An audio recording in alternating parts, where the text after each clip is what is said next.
The following podcast is part of the MindBodySpirit.fm podcast network.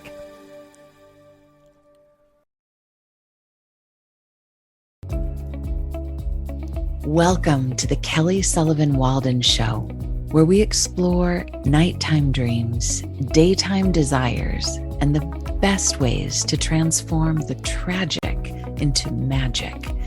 Because let's face it, we all dream, we all have our blessings, and we all have our challenges, myself included. And I don't want any of us to take any of those things lying down, if you know what I mean. I just wrote a book entitled A Crisis is a Terrible Thing to Waste. I'm excited to explore the topic with you, whether it relates to your waking or sleeping dreams, because we're dreaming all the time, people. So let's make it the best dream possible. I'm so glad you're here. Welcome.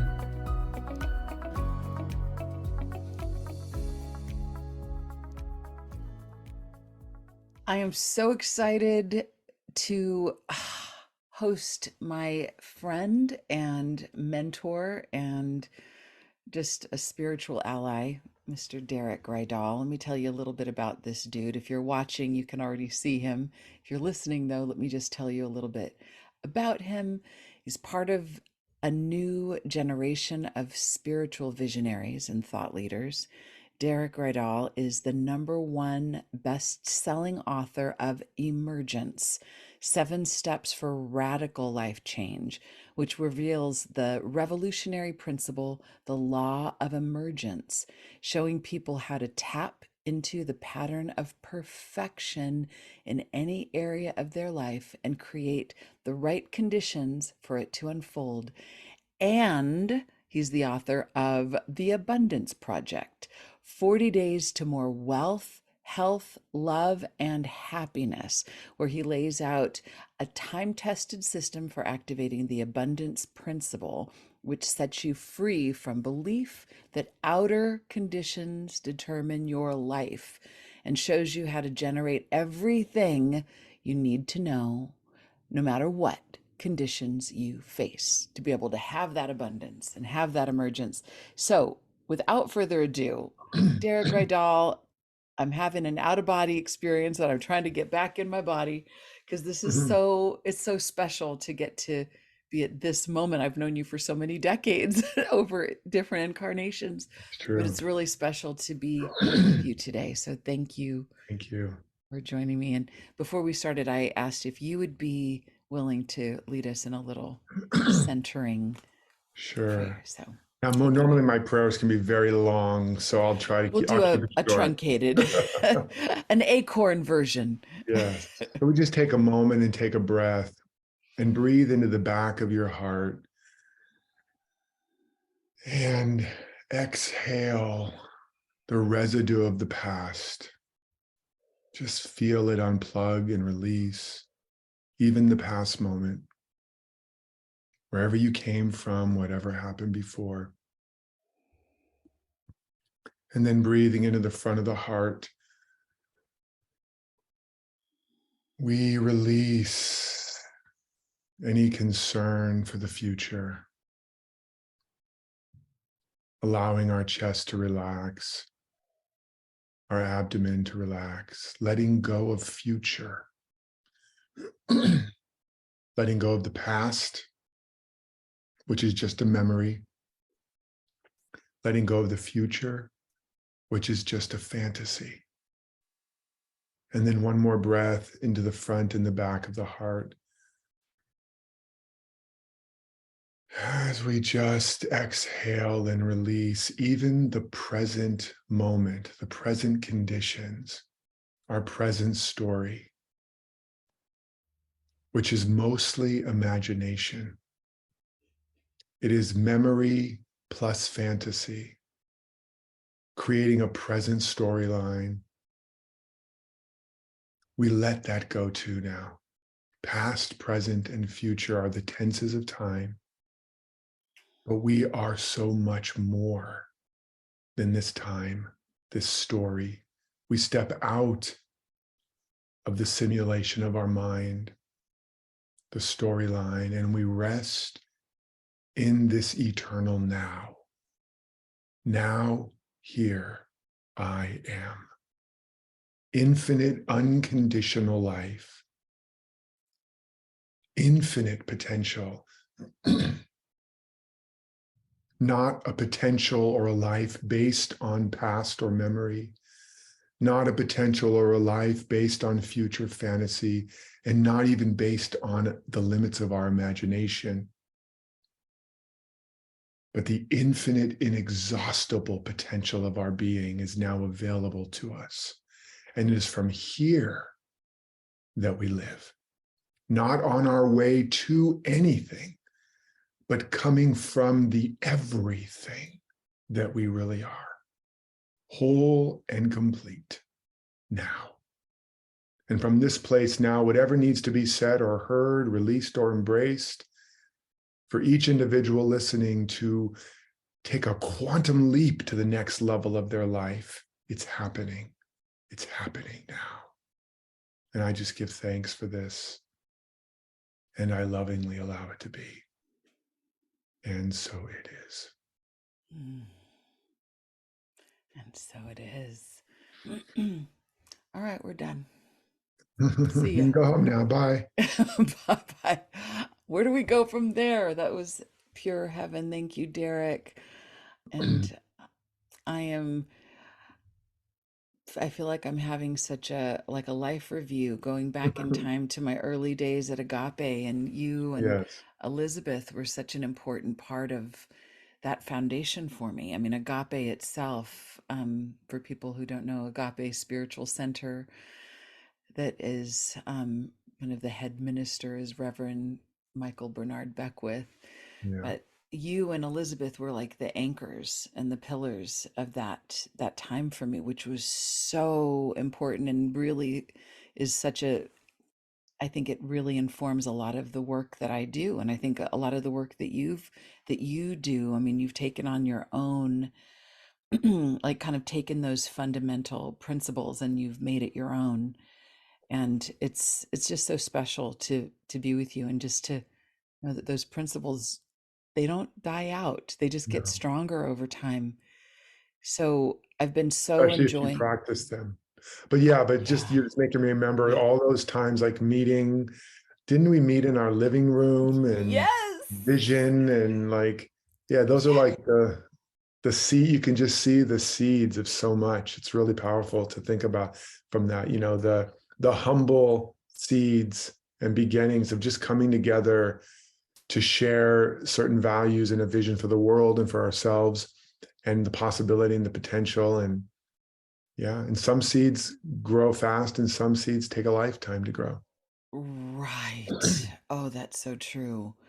So you let's just talk a little bit about this notion of emergence Mhm. and how this is in some way it feels like it's the 2.0 of the law of attraction, the law of emergence. Mhm. Um but it feels so much better in my body, I just have to say, than that like striving energy of, oh, if I can just meditate right, if I could just practice the seeing and visualization, which is all good and fine. But talk about the law of emergence and how that's different from the law of attraction. Yeah, well, briefly, I like so many people, and even maybe during that, no, actually, it was before the agape time.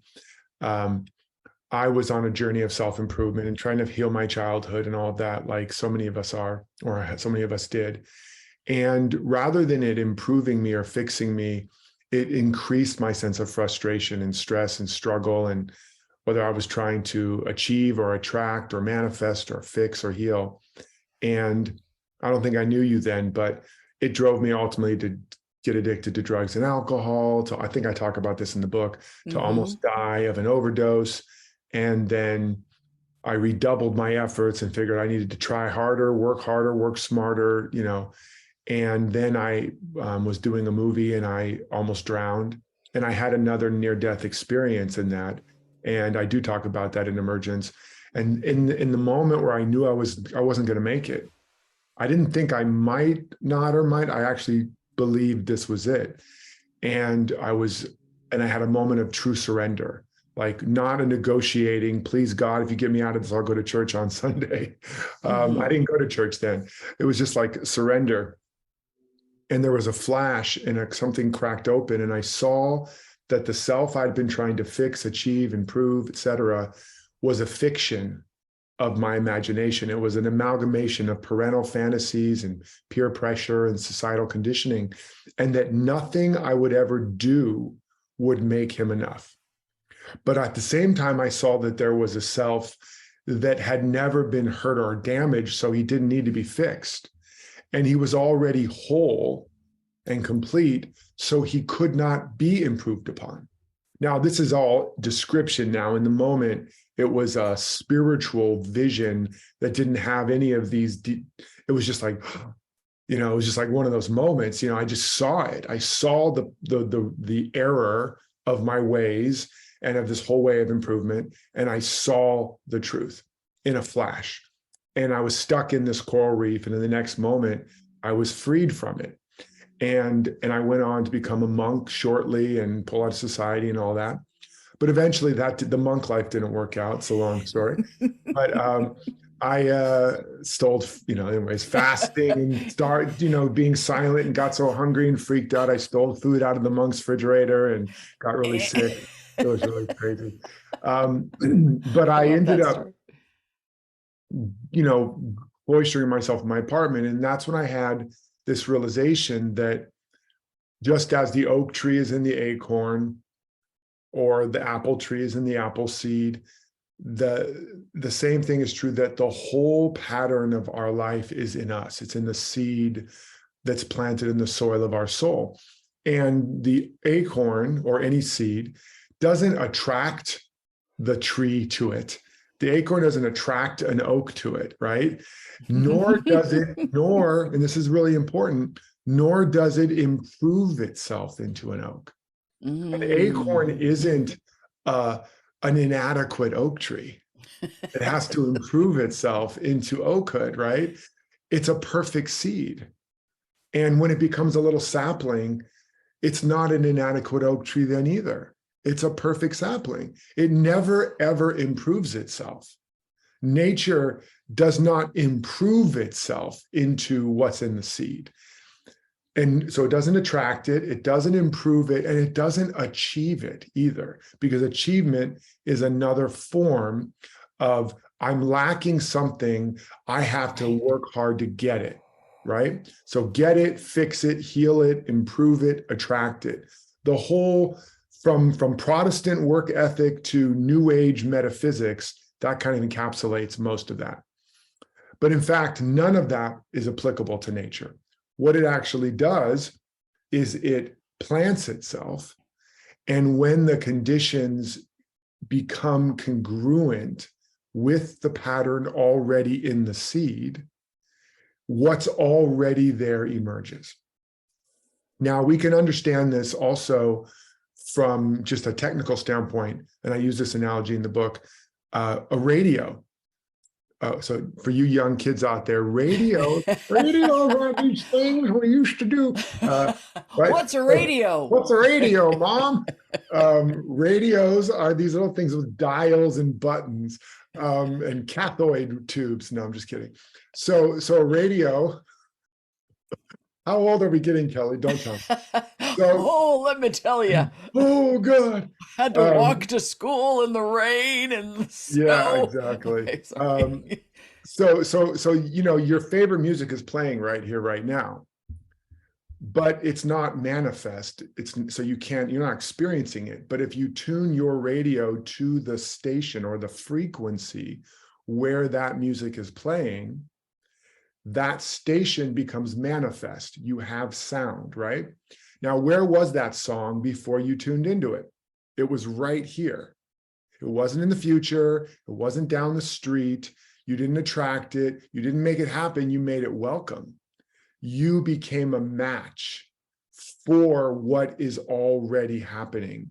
Your frequency was the same frequency as the frequency of that station, and therefore you had a manifestation.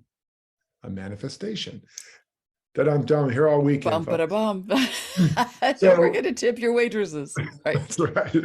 So so it manifested. So the key is you cannot manifest anything that doesn't already exist. That the music is already playing. Now, Jesus also taught this. They're like, Master, when's heaven going to come? And he's like, it will not come over here or over there. It will not be through observation. For behold, it is already here. You just can't see it. He said, having eyes, you can't see it. Having ears, you can't hear it.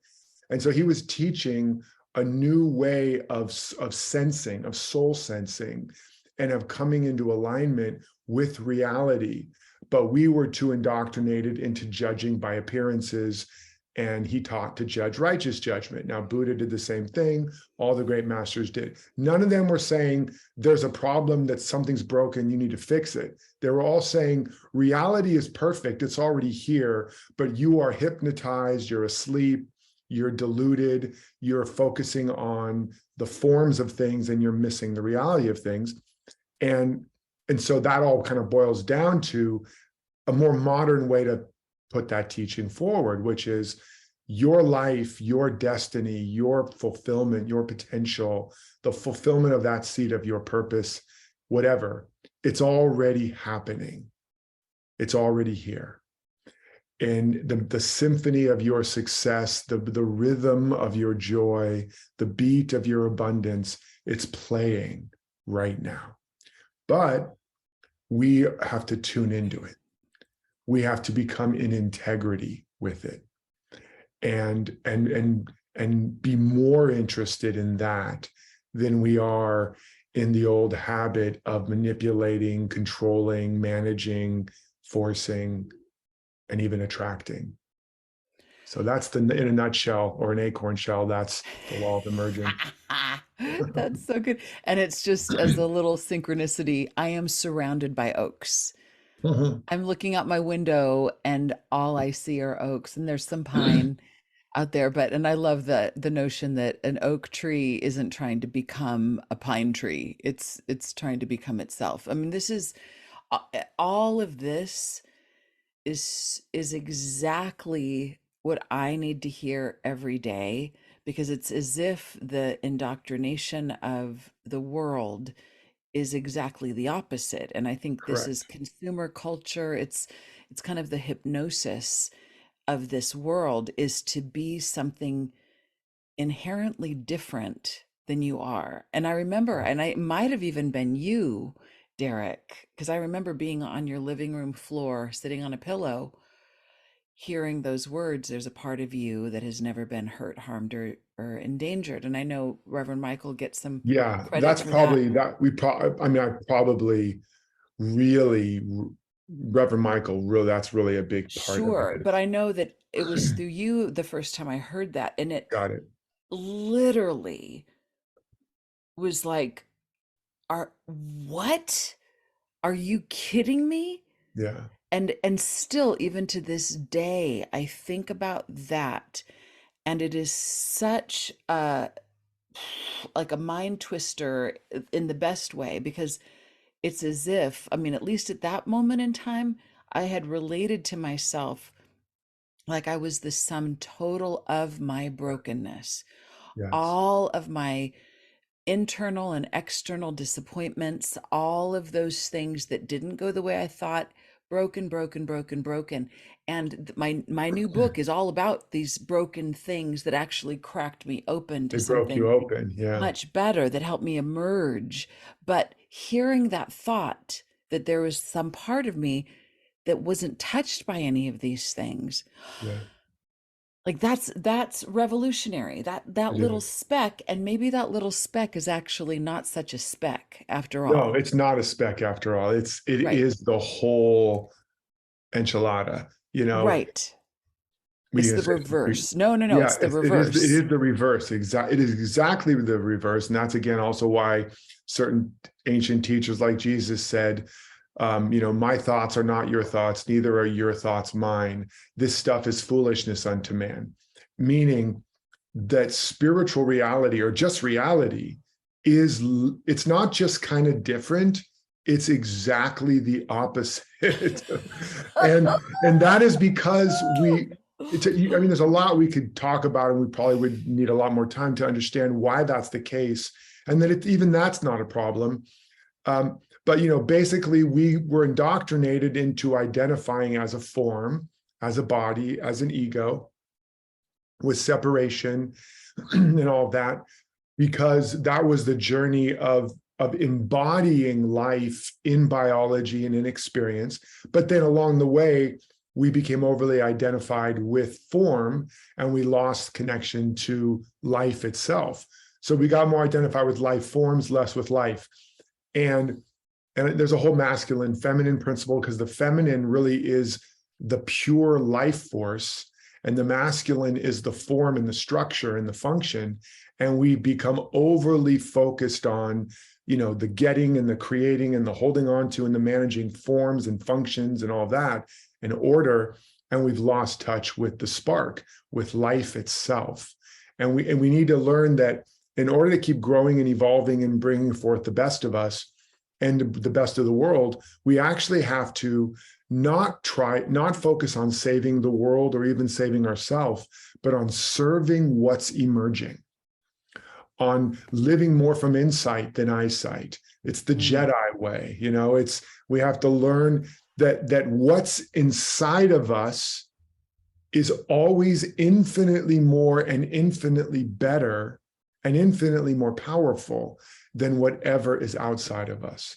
I think it was Michael that said, stop telling your little God about your big problems and start telling those little problems about your big God. And when you're facing something, don't worry, because what it's facing is way bigger and more powerful, and that's you. So what's in us, the potential in us, is always infinitely more than the problem we face. And instead of being problem solvers, which is what we've identified with, we have to be vision holders. We have to realize that you can never solve a problem, because all a problem is an emblem. It's a symbol of a state of consciousness. Like ice exists at below 32 degrees. But no matter what you do to solve, fix, heal the ice problem, as long as you're below 32 degrees, you're going to have ice and the problem of ice. So you have to go to a higher frequency. In other words, problems aren't solved, they dissolve as you evolve. And you evolve by focusing on what's emerging, what's the truth, what's now, like in that opening meditation. And what am I really made of and made for, right? And also, like in that opening meditation, you remember I talked about the past is just a memory and the future is just a fantasy. That's not woo-woo. That's self-evident. When you stop and slow it down, you'll see that you've never had a past. All of your past has ever, and I mean ever, only been a memory. Because the moment it becomes your past, the only substance of it is the memory that you hold. You can never touch past. And likewise, you've never had a future and you never will. It's always a fantasy. But we're so asleep in the matrix of our mind that it feels so real. I really have a past. I really have a future, right? But it's really just the content of your mind. And when you understand that, it's just a story that is looping. And then when you understand that, the purpose of the memory is get the lesson or the blessing. But that's it. It's not there to punish you and torture you and make you feel bad. And it's not even there to articulate your identity. It's just there to help you wake up to more of the gift of that experience. But it has no power. There's zero power in the past. There's zero power in a memory. Just like when a boat's going along and it leaves a wake behind it. The wake is not driving the boat, right?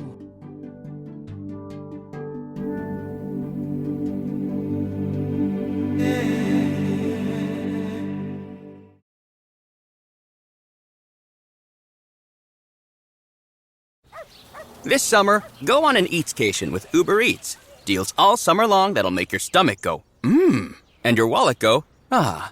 We got crunchy deals, noodly deals, Melty deals. Queso. Not leaving the house today deals. It's too dang hot. Because on Eatscation, it's not where you are, it's what you eats. This week, get a free chicken sandwich with orders of $15 or more from Wingstop. Only on Uber Eats. Terms apply. See app for details. This summer, there should only be one word on the tip of your tongue. Yes. Yes to another round of fresh shucked oysters. Or two. Yes to the last-minute weekend getaway, even if it is 5 hours away. Yes to sleeping in, staying out, or both. And yes to embracing life in thrilling style. Say yes to the summer of Audi, happening now.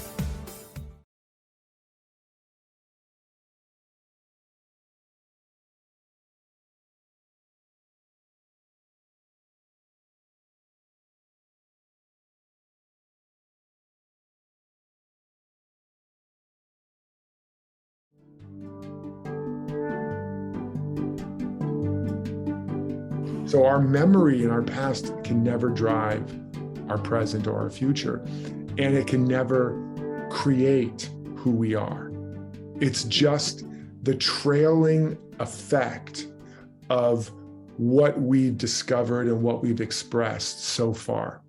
So in terms of that thing about how, but that is what even psychology has been a lot around, that you are the sum total of, you're even some of the most wise and intelligent academics, and experts and people out there still talk about how we're made up of all of our experiences.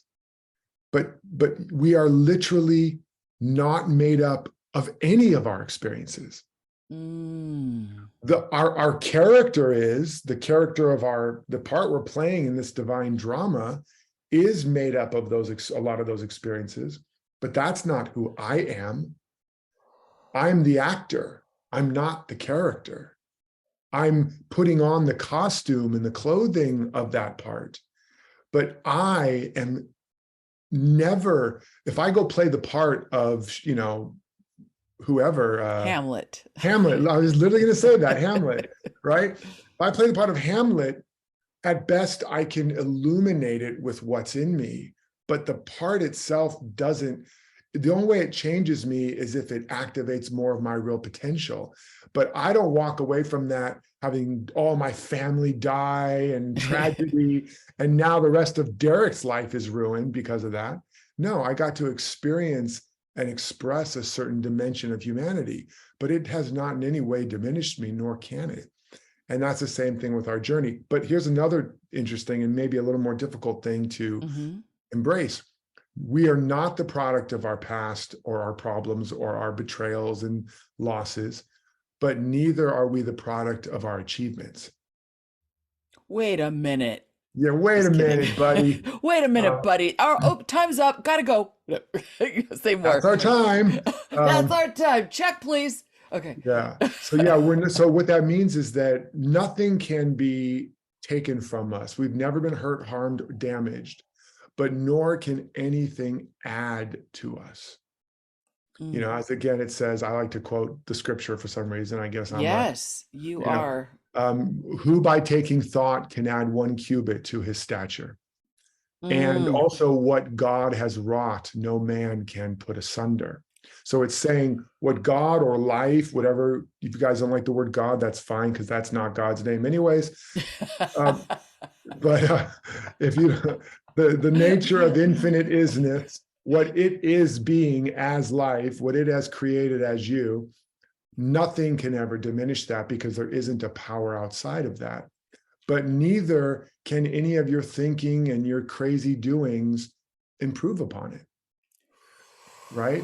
So, and this is also why Buddha taught to release craving and aversion, which is this incessant desire to get more, or if I just get enough of this, then, or if I just get rid of this, then.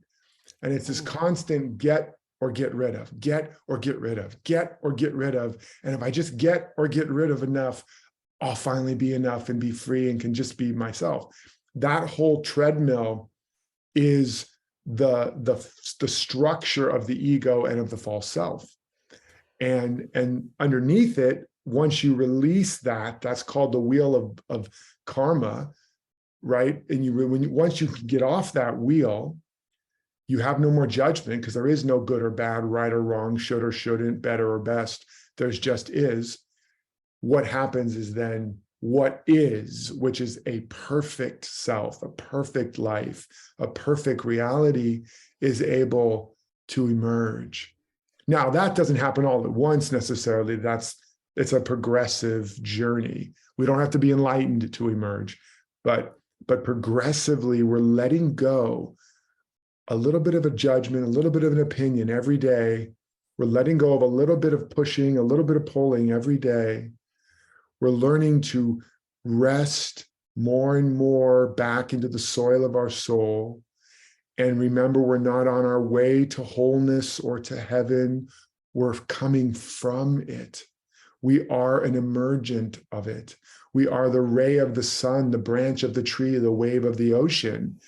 The wave is not on its way to the ocean. The ray is not on its way to the sun. The branch is not on its way to the tree. Everything comes from home base. We are home already, and we are coming from that state of home, from that state of whole, from that state of having. And that's the starting point. And that's the foundation of the emergence principle and practice. Basically, the reason. Where are you coming from, girl? Yo, homie. Where are you coming from? I'm coming from wholeness. Where are you coming from? Wholeness, duh.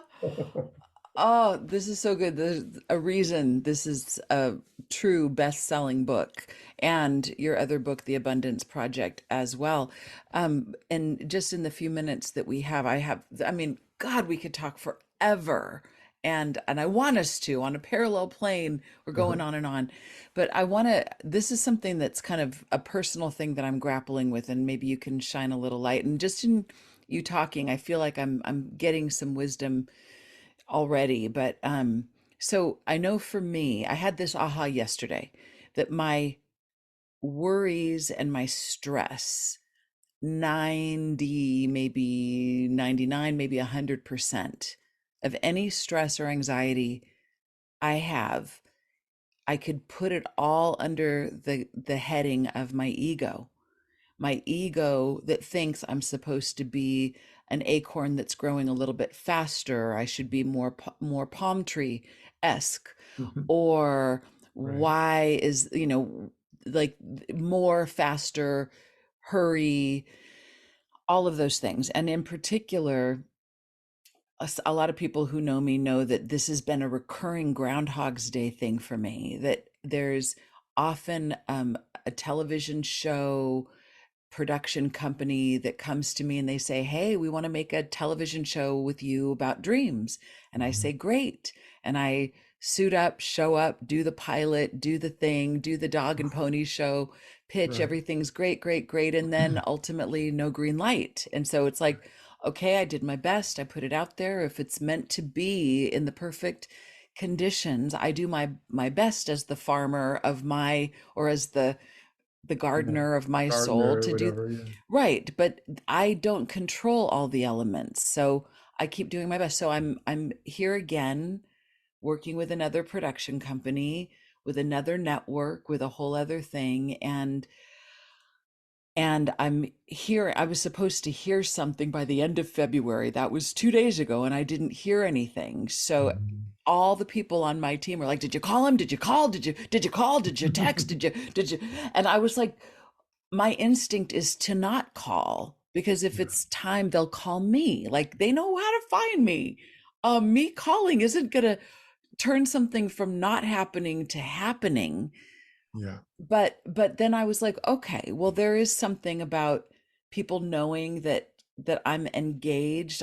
So what is the best way to manage that ego? Do we like, put me in, coach, I'm ready to play, let them know, but not be too spastic and ego oriented? So how do you deal with this? And I know a lot of people are listening because they're like in their own version of Sure. Groundhog's Day, where they're in something that they're stuck at, but they haven't gotten that cigar, even though we don't want cigars, the Yeah, see, I'm whatever. gonna make you a star, I'll kid. make you a star, baby.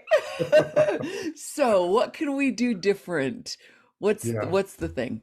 Well, it's a great question. And so this will be another hour we have to talk now. But it's a great question. You should have started there, Kelly. I'm sorry. I know, But sorry, no, shit. no, it's really Oops. great. And there's a couple ways I'll answer it. One is, I think you might be a lost cause, but we're going to try anyway. So, Just call it a day.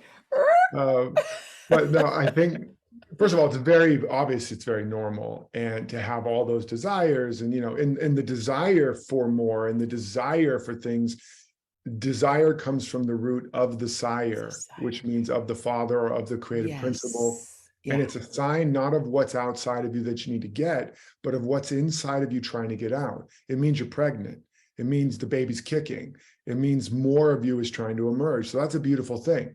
But when the baby's kicking, we don't go, oh my God, I got to go find somebody and get pregnant. Oh my God, I got to go find somebody to get me a baby.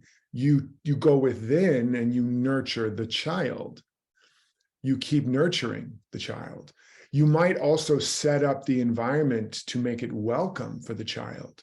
And so actions happen, but you certainly don't start running around, I got to get a baby. How do I get a baby? How do I make this baby happen? Can somebody make this baby happen? Because then what's going to happen is a couple nice gentlemen with really good upper body strength and white jackets are going to take you away. And so, and then you lose. Best? Why can't I move my arms? Right. And then you lose your baby altogether. So that's an important thing. So there's nothing wrong with the desires that we have and all that. It's just an understanding of the process. And there's nothing wrong with doing work and working hard. It's a matter, again, of where you coming from. Are we coming from a place of, and we have to be honest with ourselves. So you can't always judge by the outer appearance. You have to ultimately judge by your own internal life, which is, am I coming from a place of it's not happening, I don't have, what if not, what if, I'm afraid, anxiety, whatever. And now if I just do that or say it this way, or if I just do more of this, or if I just don't, and sometimes it looks like something's trying to emerge and it's saying take action to give vent to it. And for some people, they don't do anything. So sometimes it could be what emergence looks like is don't just sit there, do something. But other times it's don't just do something, sit there. And it really depends on your design, on your patterns, you know that, and kind of where you are, right? So, Jesus is running around giving sermons on the mount all the time. Buddha's running around giving Dharma talks. They weren't just sitting around waiting, but it was not, they also weren't coming from that place of like trying to make it happen or fear or a sense of lack. They were so pregnant. If I can imagine what they are, I'm just talking based on my insight. They're so full to overflow. The only thing life is full. And so the only thing life can do is pour forth more of its fullness, shine, share, circulate, create. Life is not a consumer, life is a creator. And you mentioned that earlier. We have to move from consumer to creator. But it's not a creating to get anything.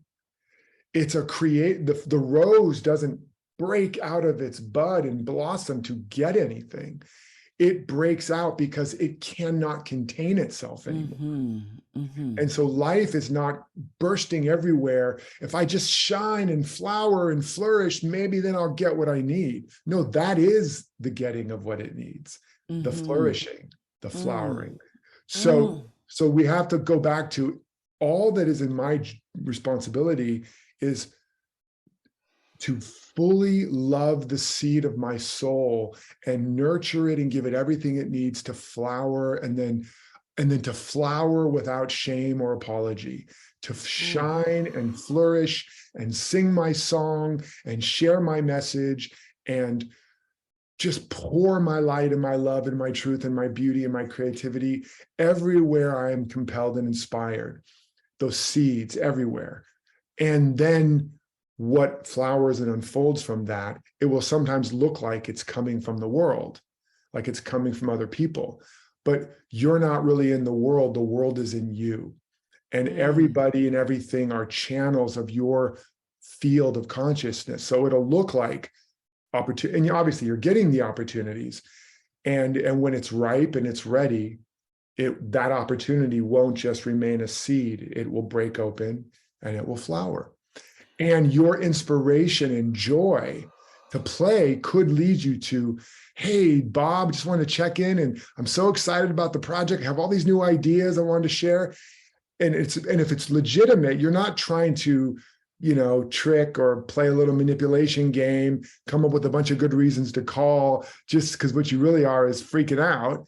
It's like you just want to play, right? Right. So it depends on where it's coming from. But I wanted to say one other thing about this. From the spiritual or mystical perspective, what we have to remember is that the only thing all 7 billion of us, however many there are now, the only thing any human being is ever going for is a feeling. Mm-hmm. That's it. The only thing any other human being is ever trying to avoid is a feeling. Mm-hmm. So we're trying to get a certain feeling and we're trying to not have a certain. So the ultimate feeling we're trying to have is a feeling of complete oneness and fulfillment with existence. And the only feeling we're trying to avoid is a sense of being separate from existence and from life. Now, those break down into love, peace, joy, beauty, abundance, freedom, fulfillment, bliss, ecstasy on the side of fulfillment and oneness. And over here, fear and grief and sadness and anger and pain and all that. So that's all we're going for is a feeling. But we've been hypnotized, as we talked about in the beginning, to believe that we have to purchase the feeling through some condition. So I can only feel like the reason I want that show and I want to be that star, if I'm honest with myself, if you go through the process, you'll see it's a feeling. It's a state of joy and aliveness and power and confidence and just that feeling of being fully expressed and fully alive. And it's so juicy. That's really why you want the thing, in your own words, right? That's really what's going with. But here's the great news. You've already got all of that. Yeah. And the purpose of the outer goal is not to add anything. It's to create the conditions so that more of that gets broken open and starts to shine. That's the only purpose of having the show. The show won't add anything. The pursuit and the project, and this is for anybody, whatever it is, the money, the family, the relationship, the job, the whatever, there's a dimension of your being that's trying to break open and express. It's a feeling, it's a frequency, it's an aliveness. And so the key is go for the real gold, not the fool's gold. As Jesus said, stop taking thought for all those things out there and instead seek first the kingdom of heaven within, which is, again, the same thing. Connect with that joy and that juice and that power and that bliss and activate that every day and pour that into your life wherever you are, while you're also doing whatever you want to do to creatively express your vision. And what'll happen is you'll be feeling the joy and the bliss and the confidence and the poise even before it gets clothed in the form that you think it should. And then it won't matter if it does, because you're there, you're living it, you're in heaven. And then because consciousness always must clothe itself in form, if you're really living it, it must take form as an evolved state of manifestation. Woo! Derek Rydall. Oh my heavens. Author, best-selling author of Emergence and the Abundance Project, 40 Days to More Wealth, Health, Love, and Happiness. I'm so remembering you on stage doing Welcome Home Soldier. That was the Oh, first that's time I met hilarious. you way That's back there funny. at Playhouse West. You were so good. Oh And my you are gosh. such the poster child for Emergence because you have always been this guy that, what, 30 years ago or Wow, more, 30 plus years ago, you that's haven't changed crazy. one bit. You're just I more. was -5. Exactly. Can you believe that? Me too. That's so weird that we zygotes were just We were like like bopping zygotes around on the hanging stage. out, right? So you have a couple of things to offer my audience. Sure. So tell us about these things. Yeah, and what I wanted to do is Yes. so that they could choose, Yes. send them to the page where I'm giving away, these various free trainings, which will support them in what we're talking about, basically. And that is the how to turn your problems into your legendary purpose is one of them, which is a process about discovering that your life's work and your deepest purpose is encoded in your life story.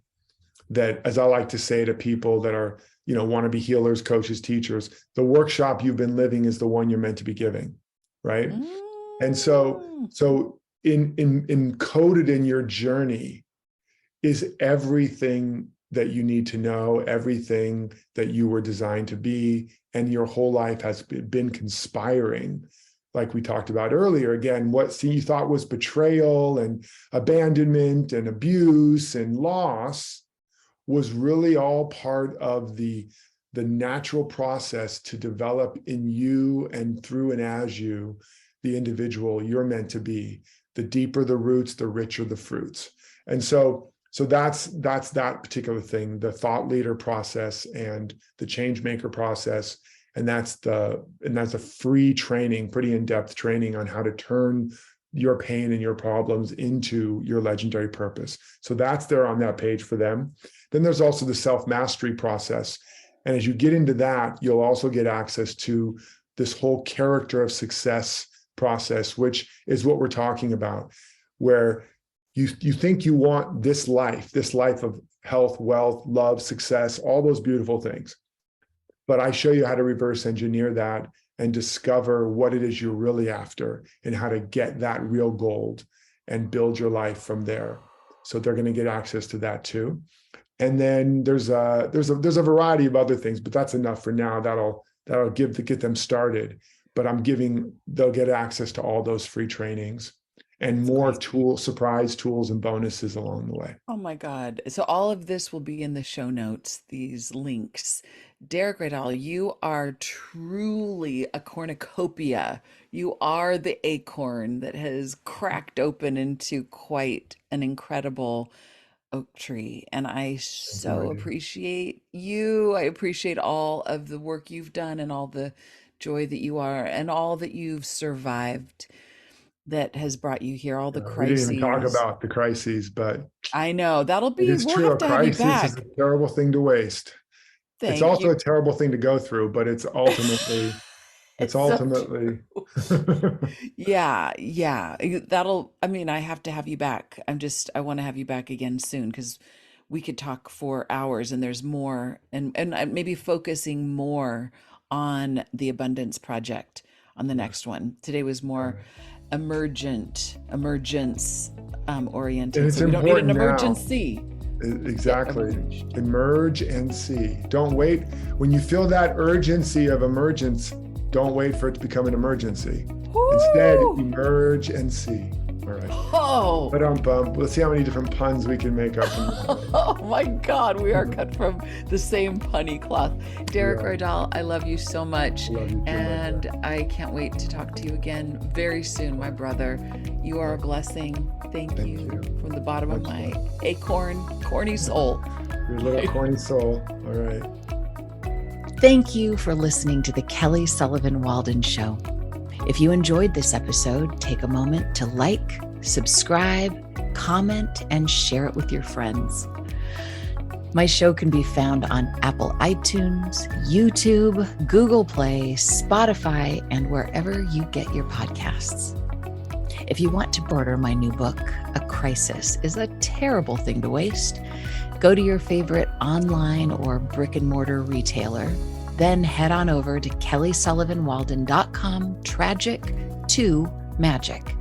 Input your order number and redeem your bonus gifts. I'm also excited to be offering a DreamWork practitioner training. So if that calls to you, go to kellysullivanwalden.com/dreamwork. If you'd like to join me for the live recording of these shows, most Wednesdays at noon Pacific, you can find me on Facebook at Kelly Sullivan Walden Dreams. If you have a question about your dreams or about how to transform your tragic into magic, email me at kelly@kellysullivanwalden.com. Until next time, remember, a crisis is a terrible thing to waste. And as you awaken to the power of your dreams, you make the world a lighter, brighter, more beautiful place, one dream at a time. Sweet dreams.